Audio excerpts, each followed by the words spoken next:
What's up, guys? My name is Jake Dellinger, and welcome to a new podcast called Clueless. I'm here with my buddy David. Say hey, David. What's up, Introduce yourself. everyone? This is David. Yeah, Clueless Podcast. Here we go. Yeah, first episode, baby. Let's get with it, man.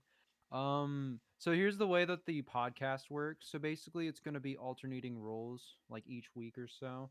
I'm gonna act like a really not know-it-all type guy, but I'm gonna be like a nerdy type because I know a lot of things, and my friend David knows a lot of things too. But it's each of us know different things.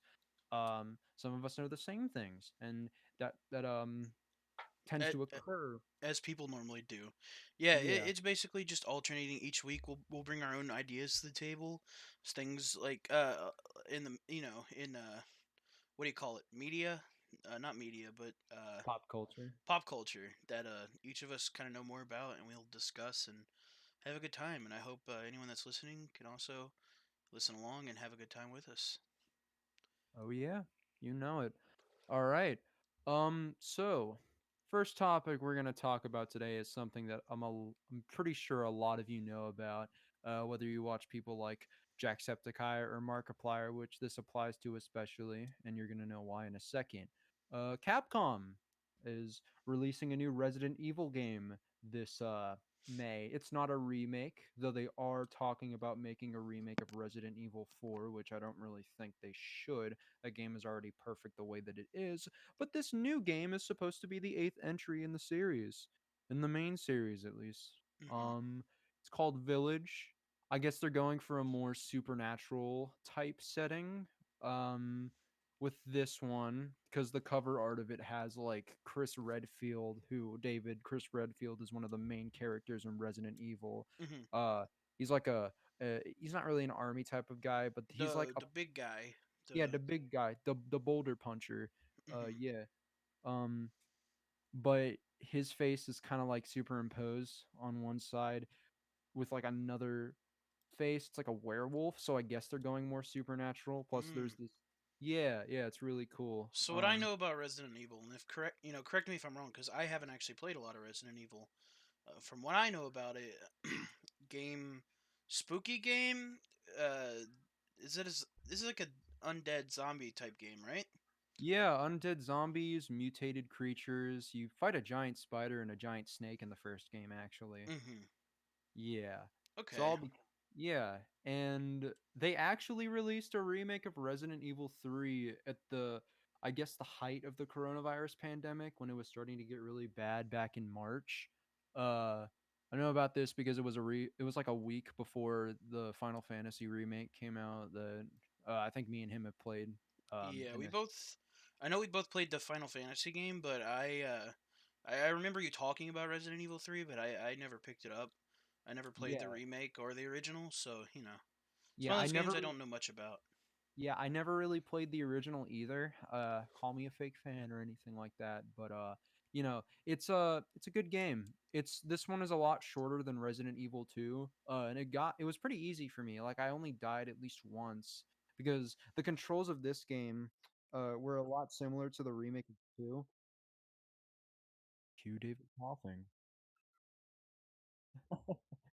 Yeah. But Sorry about that. I muted myself. yeah. I just coughed my brains out. Don't worry about it. Yeah, I kind of got the coughing a little bit, but that's the wonder of Audacity. I can that out. Yeah, I don't have Logic or anything like that because I'm a starving college student. But Yeah, that's to be expected.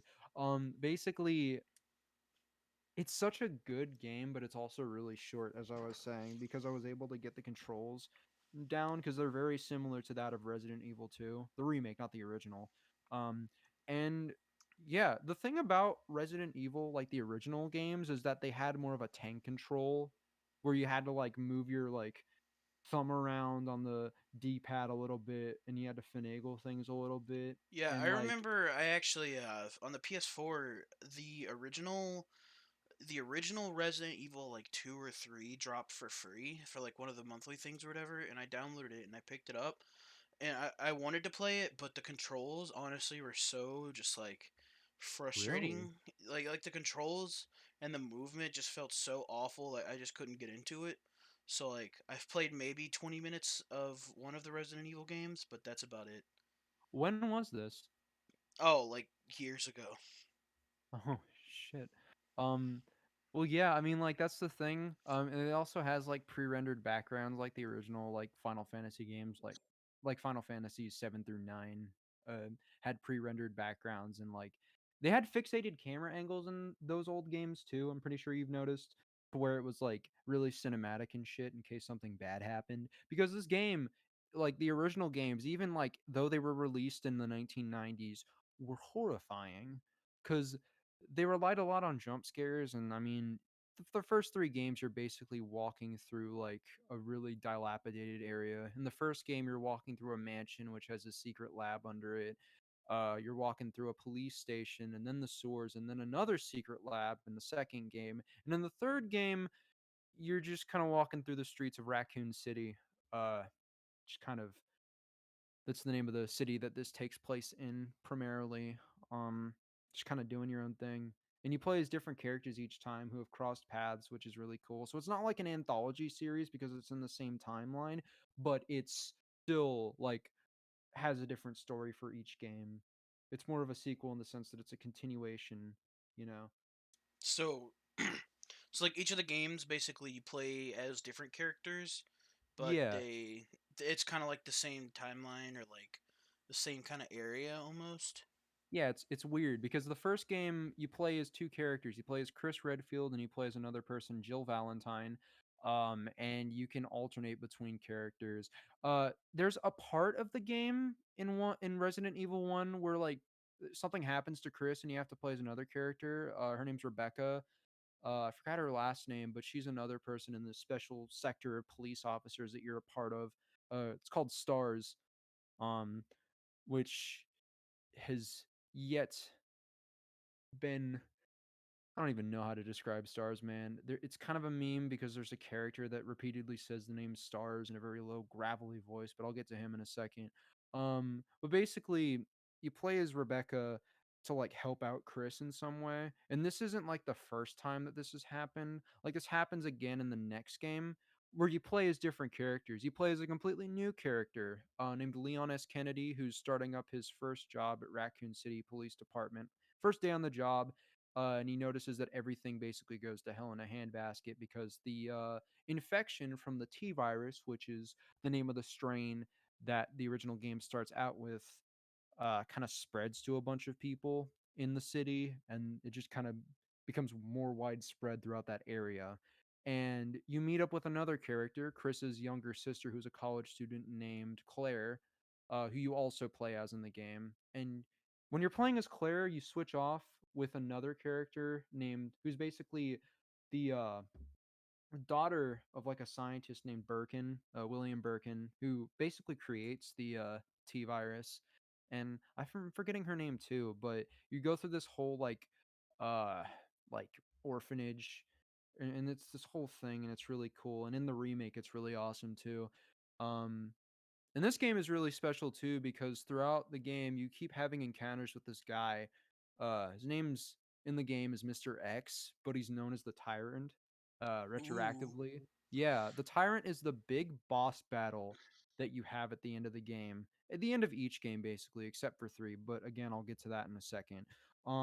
Basically what happens at the end of each game is that for some reason like the creators of this game they have an infatuation with like blowing up the main like villain, like the main baddie. You basically What do you mean blowing them up?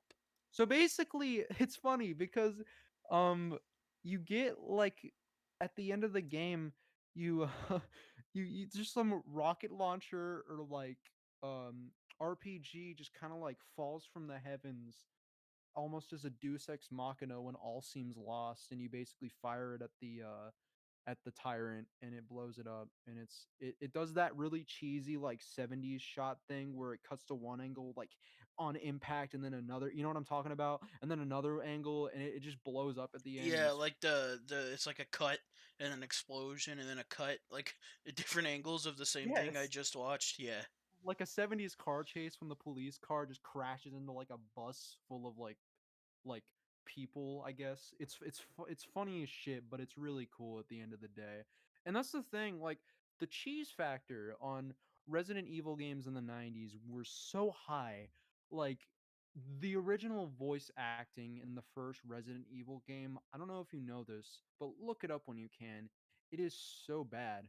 Like there's like this exchange between like Rebecca and Chris where like Rebecca is in like one side of a room and this is after they've met. She's like, "It's me, Chris." And then Chris is just kind of like on the other side and he slowly walks towards her and he says, "Is that you, Rebecca?" Like it's the funniest shit. Like you see so many things in this like game and hear so many lines that you would expect to hear in like the 1960s Batman series, Hmm. which is very campy by the way. And this game, voice acting wise and dialogue wise, is just kind of it ups the ante on it. Yeah. Well, But when did the original game release? Like, when were the original games released? so the first Resident Evil game was released in 1996 at the height Hmm. of 3D platformers with Tomb Raider, which is one of my Yeah. favorite games that I ever played on my old PlayStation, and Super Mario 64 on the Nintendo 64. Oh yeah, Tomb And Raider. I can talk so much about, man. dude, I do love Tomb Raider. yeah, another episode idea maybe. Perhaps, but yeah. Yeah. So I noticed that with a lot of the older games that dropped in the '90s and stuff, where they're playing around with the new.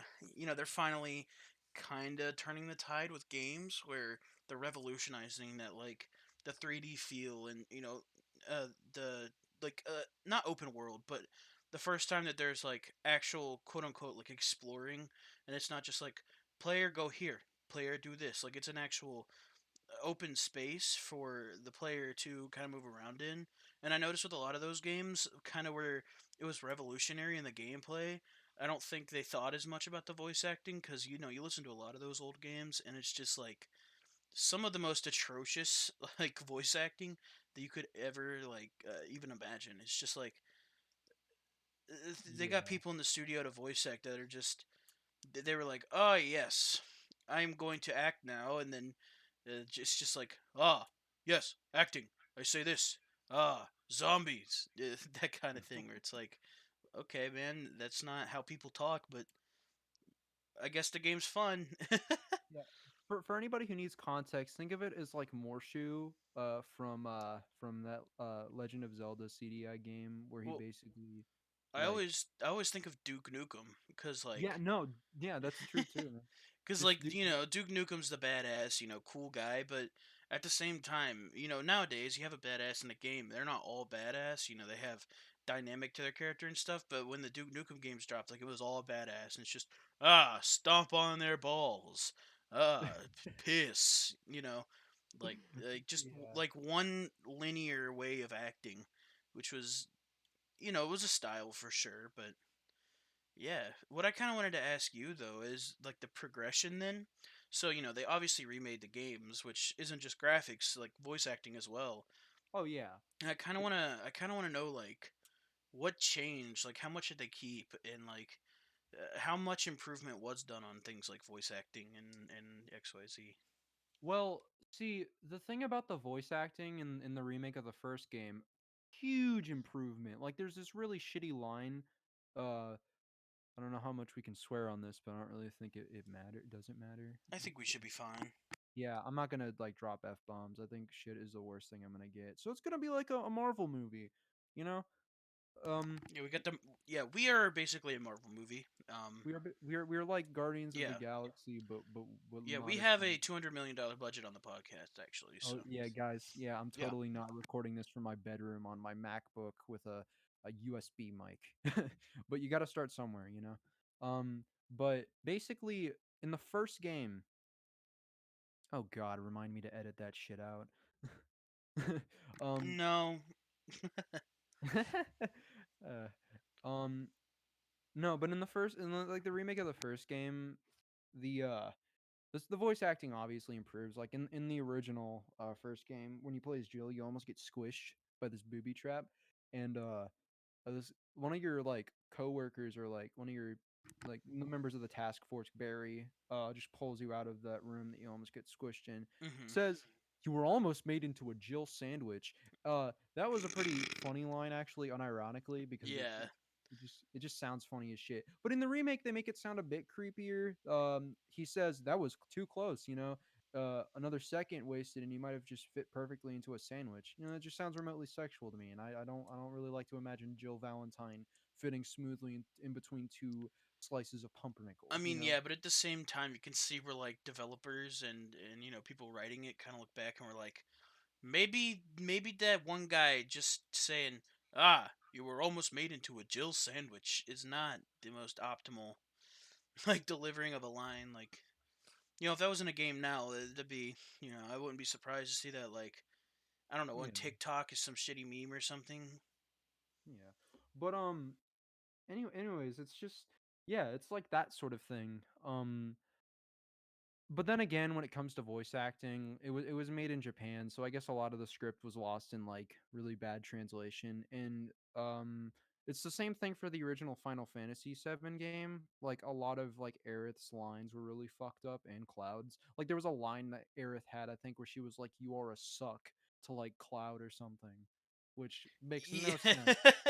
yeah, a lot of that too, where a lot of the games that come out of Japan, I'm sure, even back in the '90s and stuff, I'm sure it made a lot more sense if Yeah, if it was Japanese acting and what they originally intended. But definitely in that translation, I think back then, nowadays, if a game's made in Japan or if it's made primarily in a different language, you have a whole team around it, like when yeah. in translation, making sure it makes sense in English. But I think back then they just kind of they just kind of like, I don't know, they almost like copy paste Google translated it and we're like, all right, voice actors, it's your time to shine. And they're like, okay, well, none of this makes sense, but let's do it. Yeah. But backtracking a little bit in terms of gameplay, for the first remake of the first game, the tank controls were kept, and it was basically the same feel but better voice acting and like I guess a little bit scarier. Hmm. Like it's a good game still overall, but it changes in the remake of the second game, which came out a whopping 17 years later. Like the remake of the first game was made in 2000 or was released at least in 2002, and the remake of the second game came out in 2019 when I was a junior in high school, and me and David were juniors in high school because we went to the same performing arts school. Um, but that was just a complete difference because a newer Resident Evil game had come out, Resident Evil 7, which was the first game in the series, or at least in any game in the Resident Evil franchise in general, to have like a first person perspective, which makes it a little bit scarier. Because, like, Yeah. Well, speaking of Resident Evil 7, that is a game that I played, but the thing is, like I played only that, none of the other games. But am I wrong? I don't know if this is right or not, but am I wrong in saying that Resident Evil 7 was almost like a whole different game, almost like an entirely different story, or am I wrong with that? oh, it's a continuation of a different story.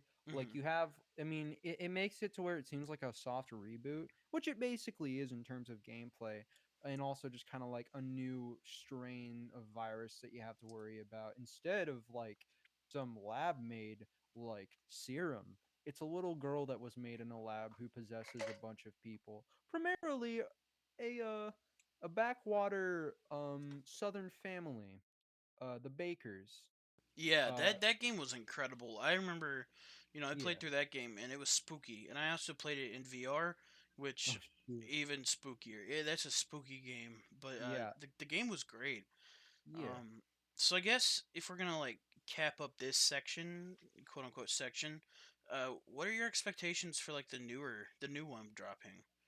I guess with like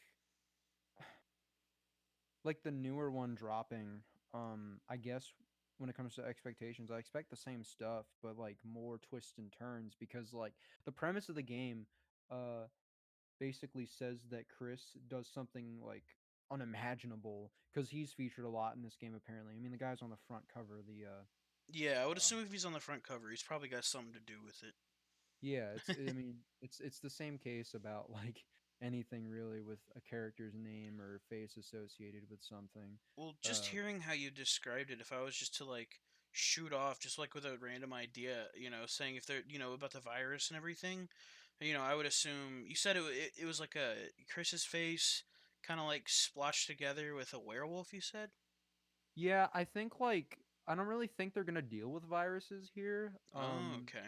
But I mean, I wanted to hear your theory though. I Well, I don't know. mean, I was thinking like maybe if the virus has gotten like run rampant, too bad or whatever, like maybe some of the main characters are starting to turn to like I don't know, more like supernatural yeah, ways of stopping the virus almost. But that's just like a random idea. I don't know if that's kind of how the game could fit into that, but I yeah, think that'd be interesting. yeah. That's actually a pretty good theory, man. That does sound cool. And speaking of theories, to transition, let's talk about something that people seem to be pulling theories from as far as Jupiter. Spider-Man Yeah, Spider-Man, 3. not No even far way. from home anymore. There's No no way way. home. There's no way There's home. no way home. Yeah, so no way home. As a matter of fact, that people think that Peter Parker and his buddies and Ned and I guess girlfriend at this point, MJ, are in a different universe. Ooh. Ooh, spooky. No, I Yeah. mean, yeah. So, real quick before we talk about that, just like referencing back to kind of the structure of the podcast, I know this is something that both of us know a lot about. Like I've watched every Marvel movie. I read the comics and stuff. So I'm a big stickler for just superhero stuff. So I think this is definitely something we both know a lot more about. Um, Yeah. but yeah, the man, that name is just it fits in a lot with what I've heard. You know, Yeah. not with what I've heard, but just what we've seen in previous movies. Where Captain America decided he was gonna swoopity swoop back in time, and that messes with timelines. Perhaps splits timelines, creates new timelines. Yeah, Um, that ending, I'm sorry. The ending of Endgame hit it on the point pretty big, but I still have trouble talking about I still have trouble thinking about how like Steve Rogers ended up back at the same place that like all the other Avengers were like yeah, because like didn't Hulk say like if you go to the past then the new past becomes your future and your present yeah, becomes your past? Like what sense does that make? He means that in the sense of like an alternate reality, not in like a future altering back to the future like type sense. Well, It's all I just can think, like the theory I'm behind the most with that is, they were so adamant on like Captain America. When you go back in time, you have to replace all this stuff, and then you come back here, and then it shouldn't mess with anything. It should still keep the linear timeline. But because he went back in time and then decided to stay with Peggy, that changes the timeline obviously. So the only thing and like the thing I'm strongly sticking behind is because he decided he wanted to stay, it had to split. Like there's one timeline, right, where Captain America went back in time and then decided he'd stay with Peggy and they got back to that point. But there has to be a second timeline where because Captain America went back in time, there was never anyone to go back in time. So I feel like that had to have split into at least one more quote unquote alternate reality where there was no Captain America, and then from there things would obviously go different. So I don't yeah. know. I I feel mean, I feel like there has to be alternate universes at this point, and that's what they're hinting at with the Spider-Man title for sure. and also the Doctor Strange movie, Multiverse of Madness, which I mean, coincidentally, yeah, spookily enough, is directed by Sam Raimi, who directed the Tobey Maguire Spider-Man movies.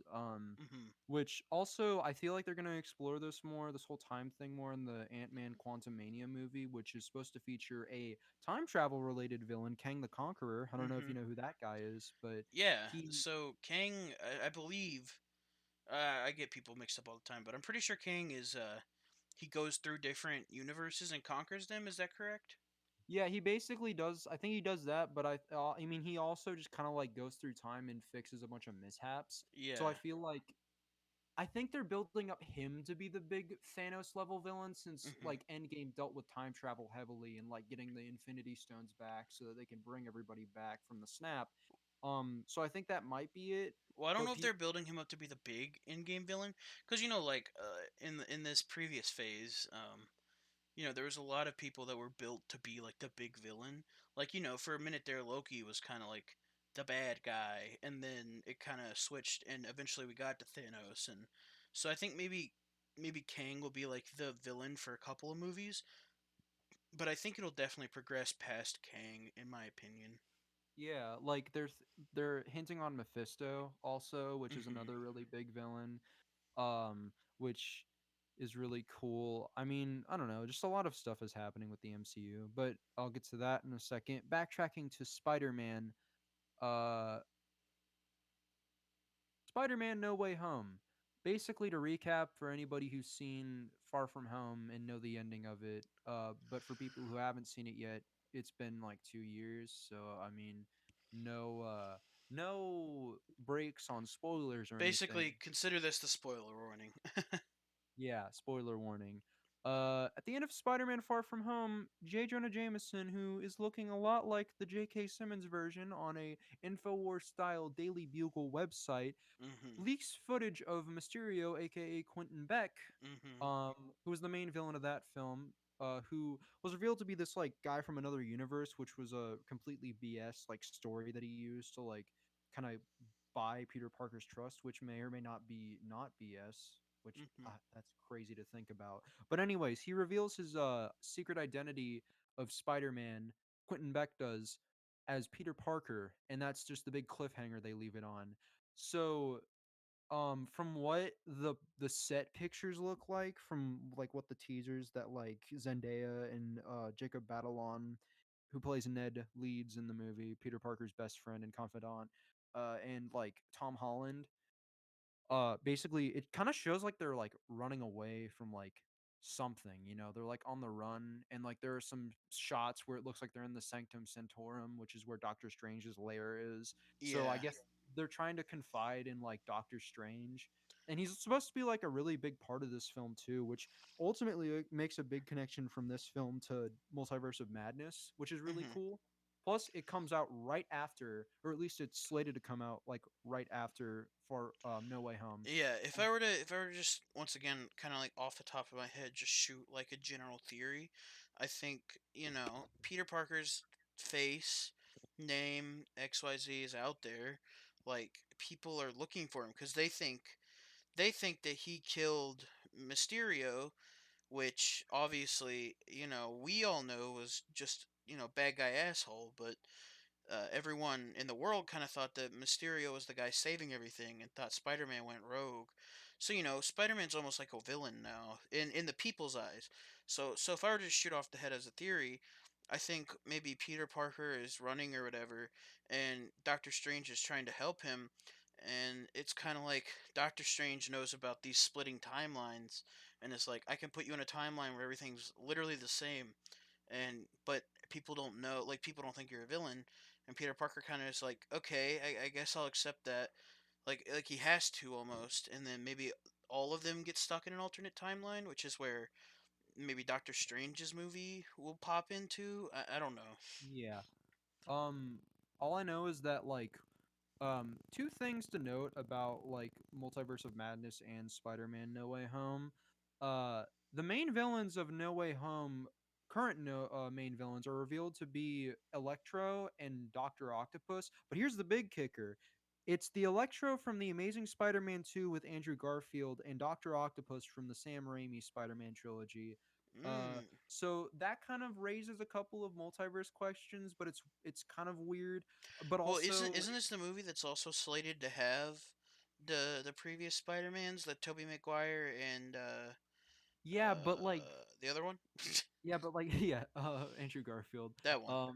Yeah, but Tom Holland is like stated, which could be a lie by the way, because I mean we know a lot about Tom Holland spoiling things. He could be just kind of like not spoiling something for once and being like, yeah, I wish they would have told me that, because he was asked about this. I wish they would have. He said, I wish they would have told me that Andrew Garfield and Tobey Maguire. I wish they would have both told me that they were going to be in this, but they have not said anything of the sorts, so I can't really confirm anything. So he basically said no to that, but it could be a Okay. lie. But Yeah, he's good at spoiling things, so maybe they were like, ah, say that you don't know anything.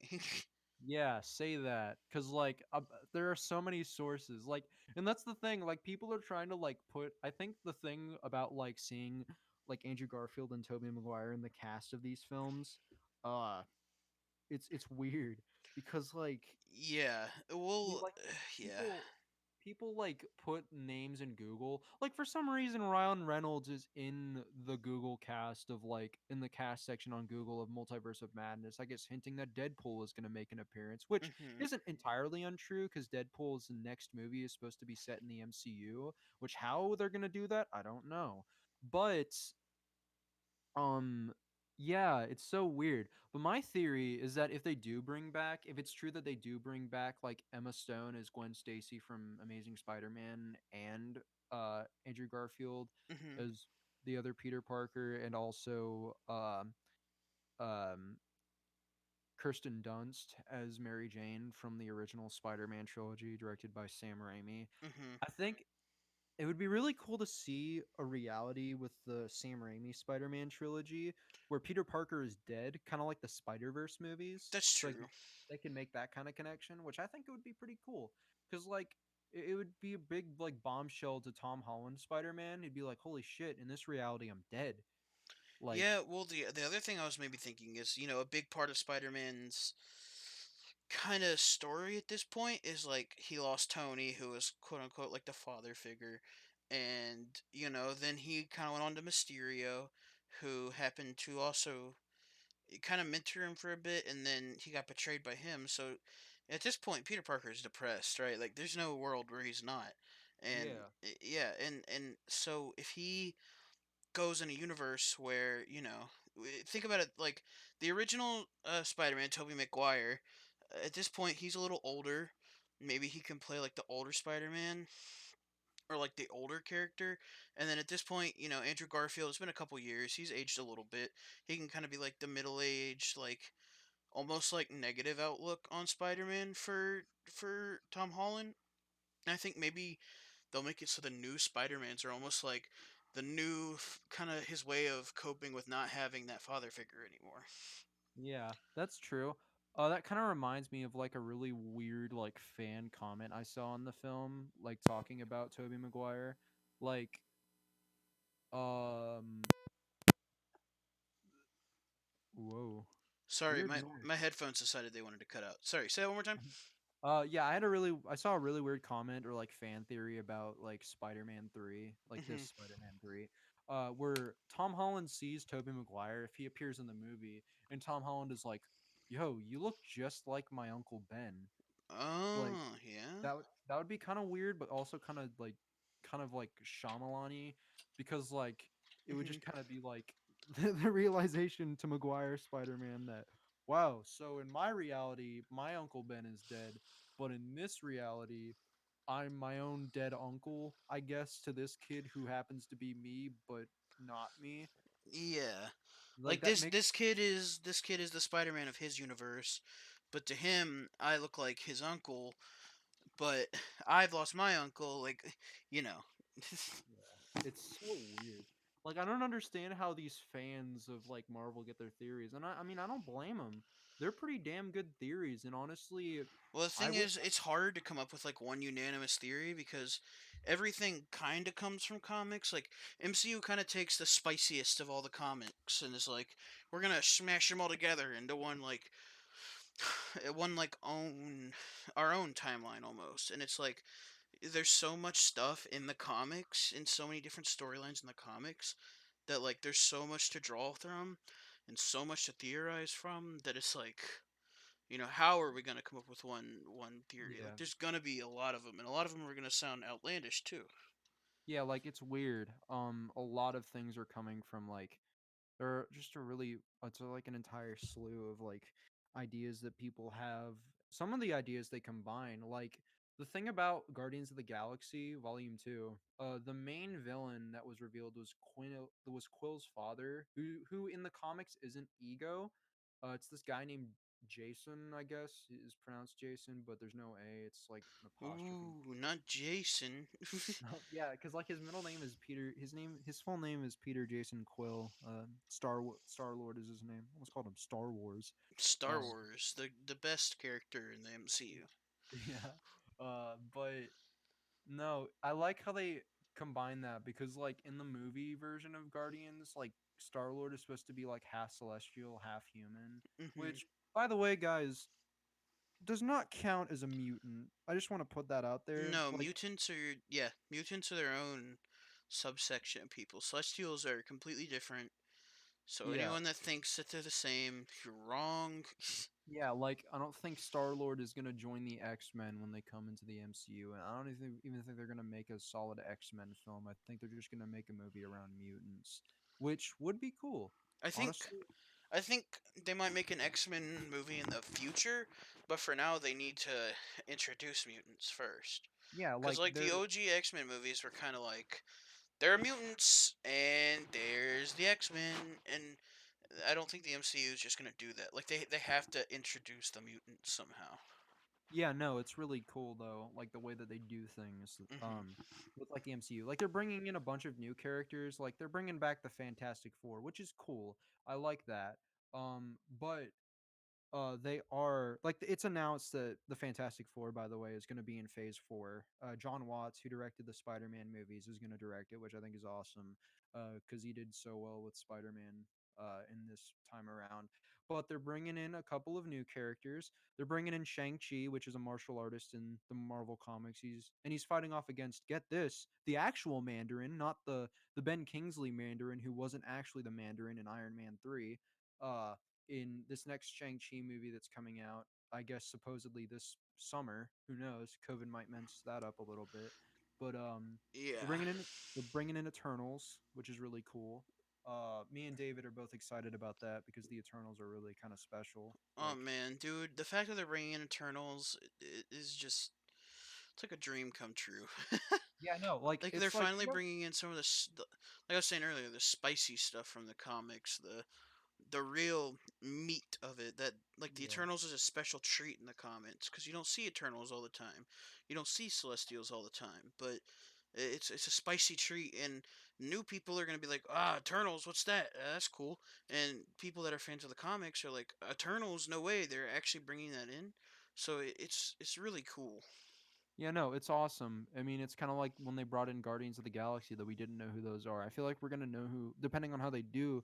If they do good, I think we're gonna be talking about the Eternals for a little bit because from what I heard, somebody said that they crushed Eternals like in a good way on set.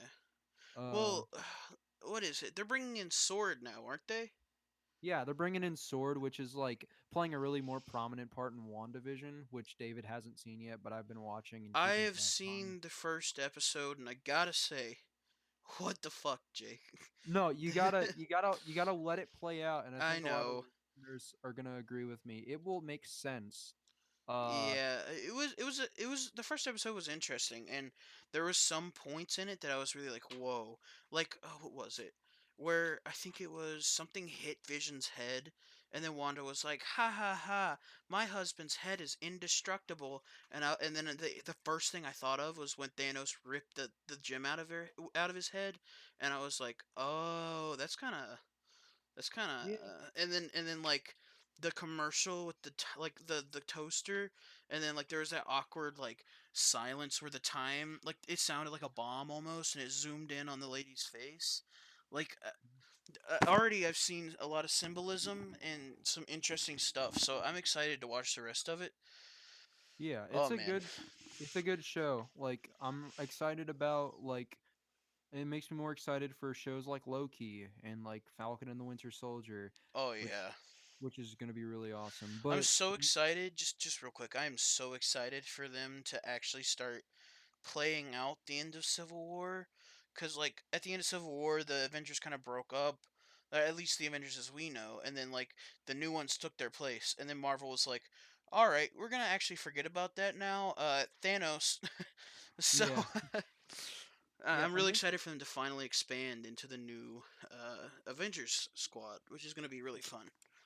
yeah, and that's the thing about like Marvel and stuff like that is that they have a tendency to like I guess well, I mean this and like Captain Marvel are the only like except like times when I feel like they rush things because I feel like Captain Marvel would have been so much better of a character if she had developed more. But I feel like Yeah, they brought her in as like an ex machina almost for like, you know, Infinity War, like for that post credit scene and all that, which led into Captain Marvel. And I'm like, it's a I don't know, like I despite what really would have appreciated if they did the Captain Marvel movie and then you have the classic scene where they're like, Captain Marvel is off world, and then all of a sudden she just kind of comes back and smashes a bunch of shit for them, and it's like, I would have really appreciated it if he was like, she's off world, and then maybe they made a different movie with her somewhere else, and then brought her in during this phase again, because there just wasn't enough on her. Like, there wasn't enough for me to care about Captain Marvel being a part of like Infinity War. Like, there's literally more interesting shit around the Falcon than there is around Captain Marvel, Yeah. because they actually expanded on the Falcon. There's a reason he is who he is. There's a reason he's in that suit.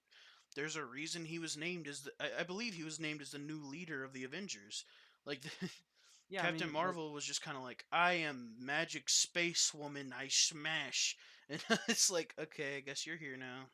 yeah. I mean, I don't hate Brie Larson as an actress. I think she's fine, and I thought Captain Marvel was an okay film. It was like a nice bridge between what was the last film that was released before that? Ant Man and the Wasp, and like Yeah, which which was it was also an okay film. I mean, it was all right. It I wasn't mean, anything to like praise, but it wasn't a bad movie by any like means. Same I with mean, it was Captain Marvel. It wasn't anything to be like, whoa, Captain Marvel. But I mean, it was a film, I suppose. it But was a you could film, say yeah. that about like, and I know people will not like this, but the same as like the first Iron Man movie. To be honest, like the first Iron Man movie, it's a classic. I love it, but it's still nothing to be like, whoa, this movie was great. Like, it was a good movie to introduce Iron Man, just like the first Ant Man movie, just like the first Captain Marvel movie. But Iron Man had years and years to build up his character, and so we cared about him. Captain Marvel had her intro movie, and then all of a sudden we're supposed to see her as one of the most powerful members of the Avengers. Like, no, I'm sorry. Yeah, like yeah. I mean, it's the same thing about Thor too. I didn't really enjoy the Thor movies until Ragnarok came out. hmm Like, I mean, I didn't like watch it for like continuity or anything or enjoyment. I just kind of watched them because like or at least Yeah, I flew through them the, because I felt like I needed to. But Ragnarok, I loved. You know, it was a good film. yeah, the Thor movies were. I mean, I know there's a lot of mixed opinions on them. I enjoyed them just because I kind of like the narrative kind of route they took. But yeah, the action wise and like actual storytelling wise, it did get pretty spicy around Ragnarok. So that was nice. Yeah, and I mean, Love and Thunder is supposed to be coming out next year, Oh which is really man, I'm cool. so hyped for that too. Yeah. Yeah, I've seen the set photos. Like, I've seen there was like a shot of like Star Lord because the Guardians are gonna be in this film. hmm Um, and Thor's like wearing like black boots with like yellow lining and like jeans and like a cut off like leather like red leather jacket, which could be Star Lord's, but probably not. I don't Yeah. think Star Lord would like that because there's some sort of rivalry between the two. Uh, Well, I think it would be Star Lords. Like that would be hilarious. yeah, like it would be so funny. But just like he's on like the ship with the Guardians one day. Star Lord's looking for his jacket, and like he's already pretty pissed off at like Thor about like I guess being more appealing to them in the time like that he just kind of showed up in Infinity War than like Oh him. man. See, here's the thing. If you're gonna okay, if I can compare just like Captain Marvel's appearance to everyone, it was kind of like, I'm strong, I'm with you now, I fight. But the way they like quote unquote reintroduced Thor to like meet the Guardians of the Galaxy crew was just incredible, because like, from their perspective, this is a new guy and he's insanely powerful. But because Yeah. we knew the Guardians of the Galaxy crew, because we know Thor, it was done so well, and it was so like enjoyable to just watch like the dynamic and the little rivalry that budded between him and Star Lord. That was done so well, man. I just loved it. Yeah, no, it was funny seeing Chris Pratt try and get on the same voice level as Chris Hemsworth. Two Chris's dueling it out hmm against each other, man. That was great. Uh yeah. And I'd actually seen like Infinity War in theaters with a friend of mine or with you and William both. William's a friend of ours, by the way. Yeah. Don't mean to name drop, but he's a great guy, but no, that was just such a weird film to be like watching because it was a bunch of like Marvel characters that I felt like I hadn't seen in a couple of years because I hadn't because I feel like the last Avengers film I saw was like Ultron. That was the last Marvel film I had seen. That and Homecoming, Spider-Man, like one.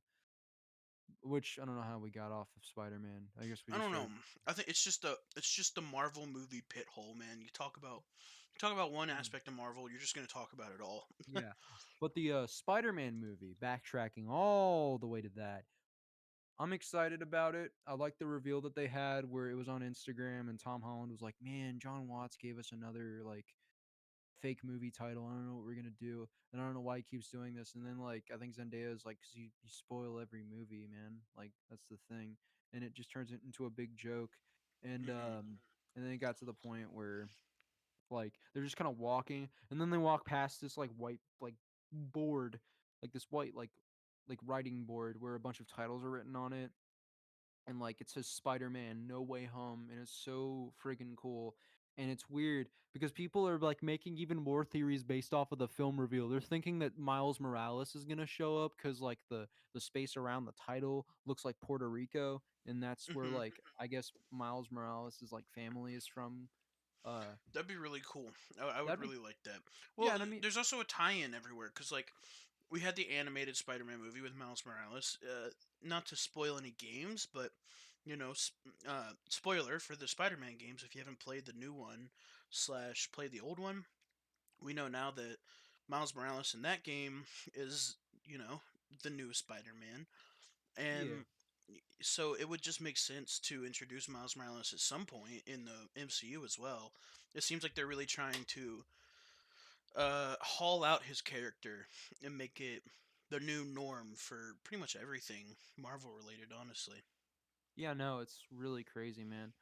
Um, yeah, and I mean, like we saw Aaron Davis, like which is Miles' uncle, and also the Prowler in the comics, and also I think I haven't played the new Miles Morales game, so don't spoil it for me. I have not played the whole game. I played like 20 minutes of it and then I kind of forgot about it, but yeah, I don't know much about it.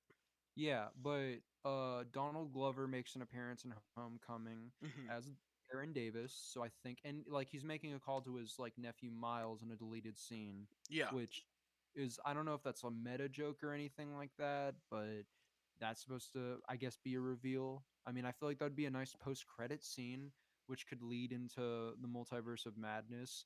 I yeah. guess like Well, I um mean, there's a lot of times in Marvel's history where the post-credit scenes slash like ooh, deleted scenes have a lot to do with story. Because I remember, like, there was one deleted scene that you had to like, that I think was posted on like their YouTube or something from a while back, where like Loki was doing something with the Tesseract, and like that was a big like reveal, but you kind of had to like see it. You kind of had to look for it a bit, but it was like a big reveal for the next movie. And whether you saw it or not, it was cool for the people that saw it, and they're like, "Holy whoa!" That's actually like that deleted scene was actually kind of like a prelude type thing.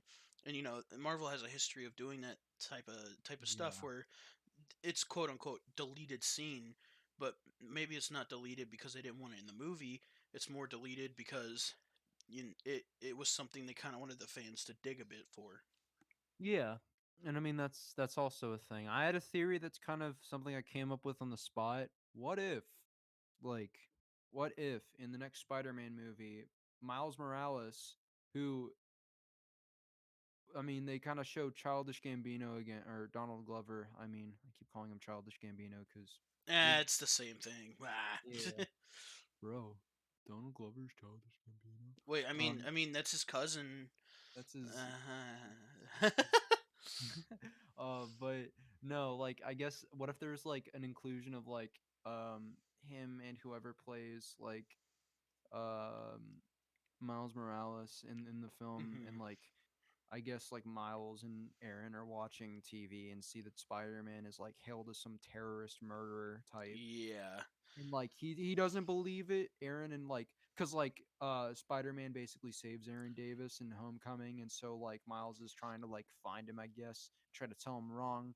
And Yeah. then like at the end of it, he walks in, he plays some part of it kind of like in Iron Man 3 where that little kid who shows up to Tony Stark's funeral in Endgame just kind of like makes an appearance, you know what I Mhm. mean? Like Yeah. who helps him out when Tony Stark ends up in some like town, I guess, in Iron Man 3. Yeah. Miles Morales helps out Spider-Man along with Doctor Strange, and then at the end of the film, if they actually bring in the other Spider-Men, Uh, that could Yeah, build up some yeah, sort of. that would be really cool. Also, I know Yeah, you probably want to wrap this segment up as well because we don't want the first episode to go too long. yeah, we're But at 50 minutes. yeah, we're a good 50 minutes.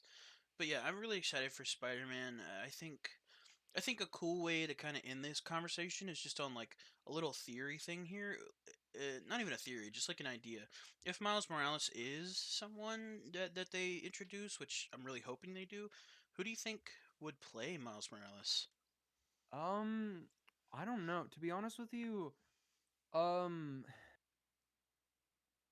I mean, I feel like it would be. I feel like it would be cool if what's the kid's name? Uh, From what? I I feel like uh Caleb McLaughlin from Stranger Things would be a really Mm, good choice for Miles. yeah, Uh, cuz he's a bit older now, isn't he? He's like yeah, yeah, the guy who 17, plays 18, Lucas. something like that. Yeah, that would be a really cool choice. I mean, that'd be nice. If people are wanting like John Krasinski to play like Mr. Fantastic and Fantastic Four, which might happen. Okay, Uh, hear me out. Morgan Freeman and a lot of makeup. no, You don't like that idea? no. I Okay, mean, like, fine. it would be cool to see Morgan Freeman play like a Celestial. That would be a cool Oh, role. that would be cool. He'd be so just like Morgan Freeman beastin'. That'd be epic. Yeah, But but I feel like yes, that would be a good choice. What were you thinking? man, I don't know. To be honest, I haven't seen a lot of movies lately, and I haven't really paid a lot of attention to some newer actors, younger actors. So honestly, I'm not sure, man. I thought, sorry, excuse me. I did think about the kid from Stranger Things, but honestly, that's all I can really think of. I don't know a lot of the younger actors. Yeah, they might surprise us, kind of like what they did with casting Pedro Pascal as like Yeah, Joel I in The mean, who Last knows? of Us. Maybe they'll bring out someone that we don't even know, just like an aspiring actor that's about a beast. Who knows? Yeah, I mean, yeah, that'd be really cool. I mean, like they brought a kid from like an indie film played by like directed by Jonah Hill as like Hmm.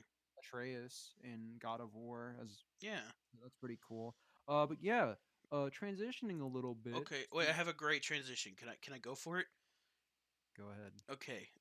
Avengers, new Avengers, the new leader, like the legend of the Phoenix. Bada bing, bada boom. I'm a genius. Yeah.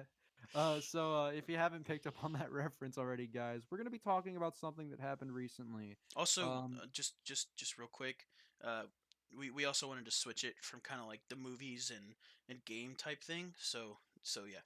Also, I guess that's a reference to X-Men if you're talking about the Phoenix. I mean a little bit. Jean Grey. Anyways, yeah. Uh, oh God, I hope they don't remake Dark Phoenix. Anyways, Like the legend of the peanut. Okay, I had to do it.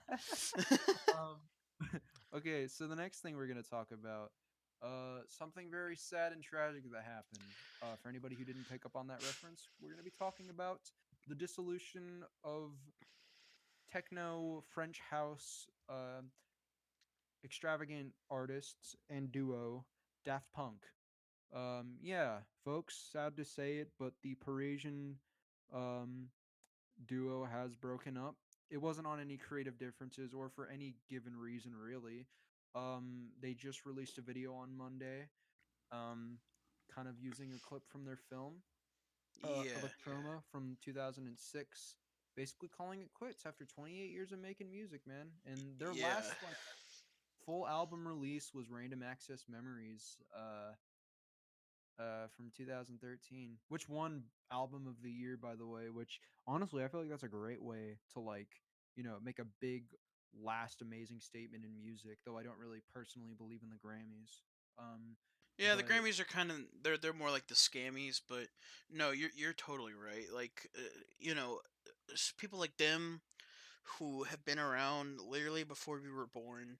They've been cranking out music for so long, man. Like, yeah, I think you see a lot of these like older artists who kind of end up in a really bad spot. They break up because the band, yeah, I guess I'll say band. A lot of the older artists break up because the band like hates each other now, or too many members have died, or you see people go down dark paths.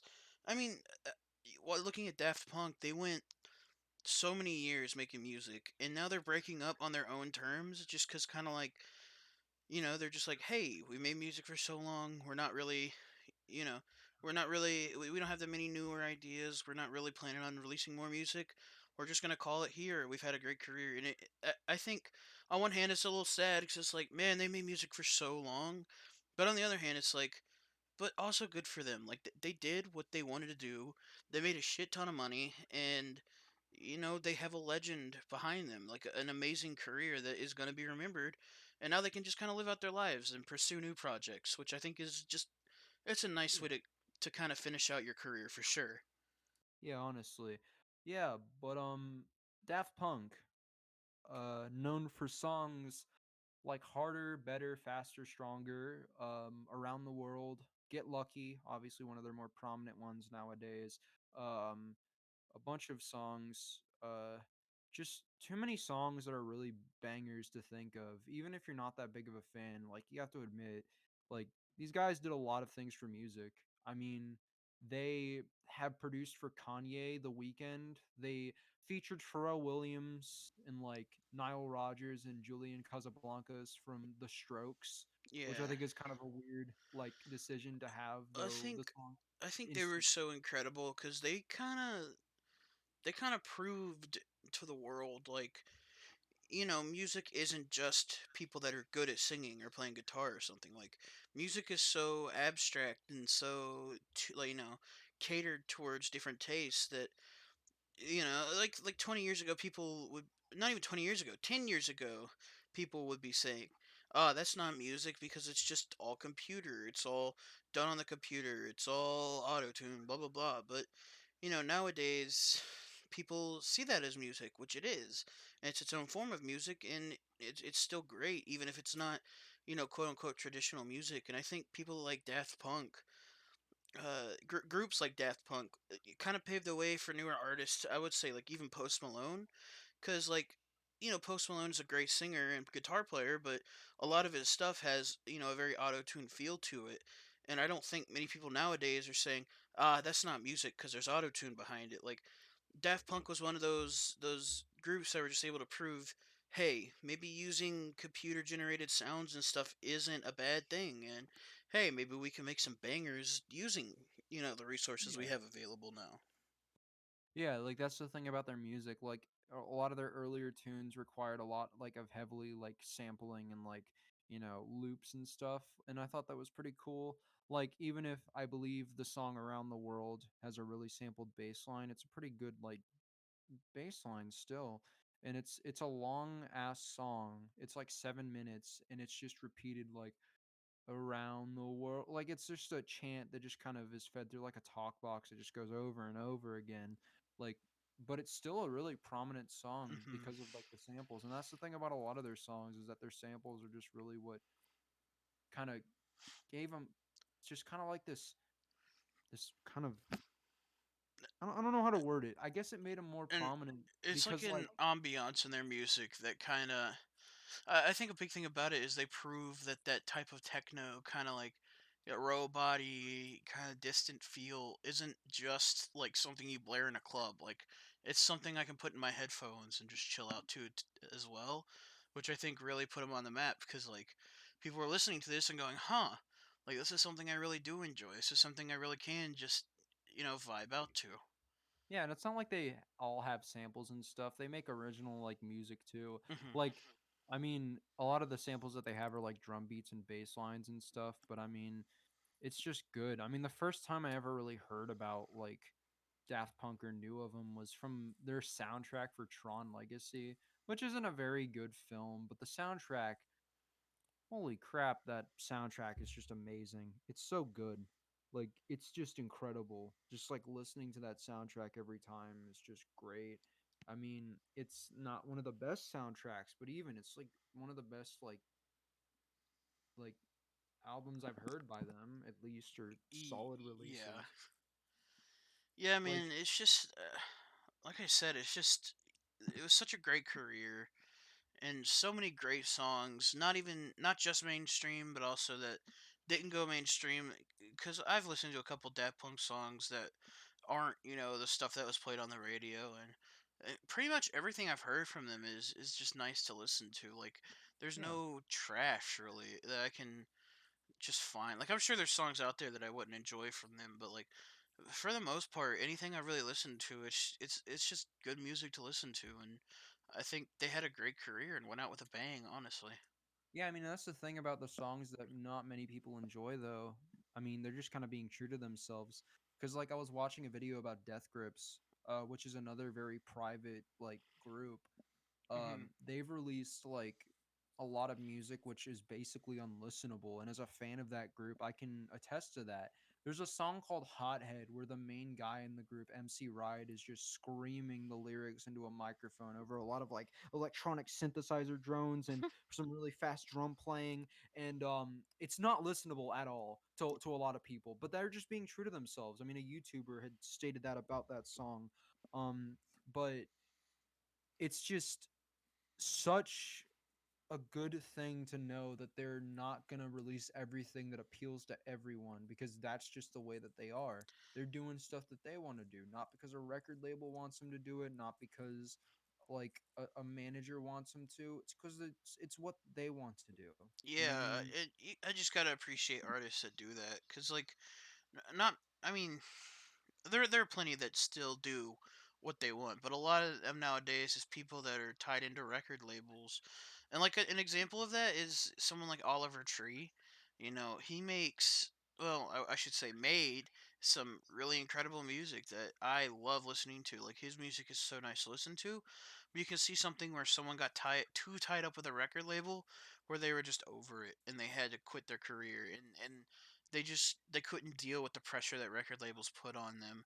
And I think it's really cool that there's still people that are able to kind of flip the bird at the record labels and you know do what they want instead of Yeah. conforming to basically a giant company that doesn't care about your music and just wants your money. Yeah, I mean that's what a lot of artists did. And I mean the weird thing is that people are thinking that Daft Punk broke up as some sort of like PR stunt to see what people would think and like have some sort of promotion for their music, but I don't really think that's what they want to do. No, I Like don't think so. they've never wanted to be celebrities or like stars or anything. Of course they wanted to do it for like passion and stuff, but they never cared about being in the limelight. I mean they're the most private guys in music again. I That's why mean, they if won you out. cared about being in the limelight, you wouldn't break up when you're still making music that gets record like charting numbers. If all they cared about was, oh, the stunts and the money and the views and the and making it on the charts, they wouldn't have broken up. They would have, it would have been like some staged fight or like some dumb drama. But no, it was a simple video of them saying, hey, you know we've kind of come to the decision that we're gonna break up. We're not really gonna do this anymore, and I respect that a lot. And the people that are trying to conspiracize, I don't even know that's a word, but conspiracize it are just like, I think there's too much nowadays where people are like, everything that happens with celebrities has to be a big ploy to get more views and money. And it's like, no, sometimes people are just content and ready to move on. Yeah, I mean, that's just kind of the thing, though. My cousin or somebody that I know texted me that. Um, You can say you my know, cousin. It's not like anyone's gonna know. yeah. But he said that, and I just kind of disagreed. I'm like, I don't really think Daft Punk would do something like that. A group that's been so prominent in music, but not prominent in like giving out their personal life details, would do something like Yeah, that. like if Like, there's a difference between like if when Daft Punk broke up, or like if Kim Kardashian all of a sudden was like, I'm moving away from my family and I'm not gonna live with them anymore. Everyone would be like, yeah, okay, Kim, we'll see you on the next season of the Kardashians. Like, people like them are never, ever, ever gonna stop being in the limelight because that's what they want. That's what they strive for. That's what they design their brand to be. Daft Punk made music that people happen to like. They didn't make yeah, music specifically to cater towards what people liked. They didn't make music only for the money, only for the fame. They made music for themselves and for others to enjoy if they wanted. And that's just what happened on a large scale. yeah. And I mean, they didn't even tour that much either. They only had two tours in their career as like Yeah. as a group, two as a duo. I mean, two tours and a couple of Grammy performances. That's all. Like Yeah. one cameo appearance in Tron, which is pretty funny, but you know, Yeah. um, that's just the thing though. Like they didn't really care about like performing that much, you No, know? they had fun. They did what they wanted to do. It wasn't about going on all these tours and making a boatload of money. Yeah.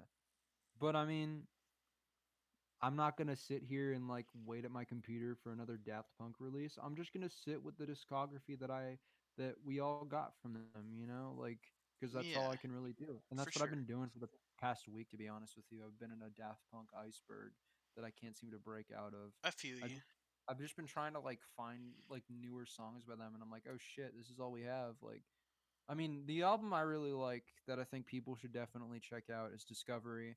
It's their second album, and it's also the soundtrack to their 2003 film, which is kind of a companion film. Uh, Let me look this up right quick because I don't remember how the title goes, but it's an anime type film. Um, what's it called?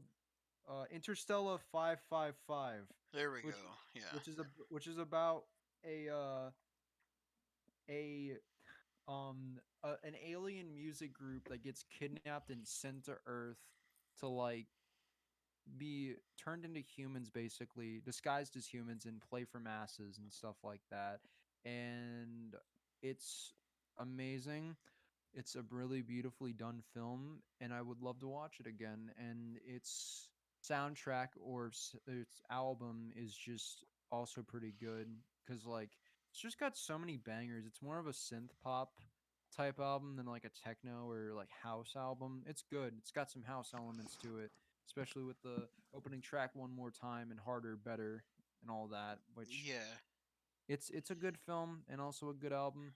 I check it out, but no, it, it's just like so great to know that they're doing their own thing, but it's also sad. But that's the thing about like letting things go when it comes to artists breaking Yeah. up. Yeah. Something something isn't beautiful because it lasts, and that may or may not have been a quote from Vision. By the way, I Who hate quoting cares? Who superhero cares who films. that's from? That's still just a great quote. Yeah, Yeah, people stuff isn't beautiful because it's there. Things become beautiful when stuff ends and you can still look back and appreciate it and say, "Wow, we enjoyed this for so long. We can still enjoy it." And we can look forward to new artists budding out of this generation because you look at people now that are really on top of the world and famous. Like I was talking about Post Malone earlier. Like we all know one day Post Malone will die, which is dark, but I mean one day it will happen. He's a human, and it's like no one's gonna be like. I mean everyone will be sad, but no one's gonna be like, wow, he died. His music's gonna die now. Like it. Just like people like, and I have my own opinions on people like Michael Jackson, but someone like Michael Jackson, just because he's dead, but his music still lives on, and that's always going to happen. Whether a band, a group, a duo breaks up, or someone dies, or anything like that, things like that'll still be around for us to appreciate, which yeah, is the beauty of art, really. and it's also the beauty of life too. I don't really think talking about death is that dark because it's something that every No, human being is going to have to experience at some point, and it's death our is job. just part of life. Yeah, I mean, it's our job to live life to the fullest because life is not like a movie, despite popular belief. And this is another quote. Ricky Gervais talked about this in a Netflix TV series of his. hmm He's talking about how important living life to the fullest is and living it with passion. Because unlike a movie, you can't just turn it off and go back to it. You got to go through it, live life with passion. And I think that's what everybody, and especially Daft Punk in this sense, and their members are hmm just trying to do. Yeah, And I don't think I couldn't think of a better and more morbidly beautiful way to end this podcast. I agree. And yeah, I think that was great. I think this was a great first podcast. Real quick, I'm just gonna do this for us, Jake, because I feel like it's a thing we should do. Wherever you're listening, if you're listening on Spotify, thank you so much. Give us a little follow if you enjoy the podcast. If you're listening on YouTube, thank you so much. Drop a subscription. Check us out on Spotify, YouTube, blah blah blah. Um, yeah, this podcast, we're really excited for it. Expect it every Wednesday, 12 p.m. And I know both of us have Twitters if we want to drop that. I know mine is Papa Scott with a Z at the end, slash twitter.com. Jake, you can plug yours real quick. Yeah, my Twitter name is, or my Twitter handle is at Jake Dellinger 5, Jake the Cake Dealer. Um, and yeah, I might make an Instagram account, by the way, because I feel like that's pretty cool to have, Yeah, for sure. for stuff like that. But yeah, any links for any social stuff we'll put down in our YouTube description. So yeah, thank you guys for listening. Thanks for tuning in. I hope you enjoy the podcast. I think that's an outro, Jake. Yeah, guys, we might include music. We might leave you guys in dead silence, It but thank you might just so be much a for lot of fart listening. sounds. You don't know. Yeah, the fart remix of YMCA, even. Don't ask how I came up I with like that this idea actually. why it's a real thing. All right. Um, yeah, but thanks, guys. See you next week. Thanks everyone. Bye bye.